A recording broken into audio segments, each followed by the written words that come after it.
তো সেই দিনটা ছিল 9 জুলাই। তো তোমরা ক্যাপশন দেখে বুঝেই গেছো তোমাদের সাথে একটা গুড নিউজ শেয়ার করব। তো সেদিন মামাবাড়িতে বিপত্তারিণী পুজো ছিল, তো সবারই একটু তাড়া ছিল আমাদের যাওয়ার। তো যাওয়ার আগে না আমি ভাবলাম সকালবেলা একটা জিনিস করে দেখি।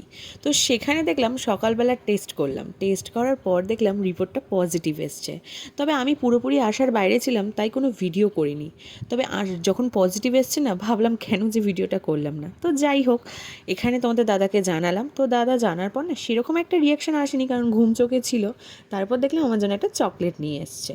তো সেদিন পুজোতে আনন্দ করার পর পরের দিন দেখো মাসিরাও এসছে। তখন আমি সবাইকে সেইভাবে খবরটা জানাইনি, কারণ আগে চেয়েছিলাম ল্যাবে টেস্ট করে তারপর ফাইনাল রিপোর্টটা সবাইকে জানাবো। তো এখানে কেক এনেছে, আমি একটু কেকও খাচ্ছিলাম। তারপর দেখো এখানে ল্যাবে টেস্ট করেছি আর রিপোর্টটা কিন্তু পুরো পজিটিভ এসছে। তারপর 2 দিন বাদে আমি আমার শাশুড়ি শ্বশুরকে জানালাম, মাও এখানে খুশি, সবাই খুশি। আর তোমাদের দাদা দেখো এখন থেকে কিন্তু ডক্টর বা সবার ভিডিও দেখা শুরু করে দিয়েছে। তোমাদের নিউজটা পেয়ে কেমন লাগলো আমায় কমেন্ট কর।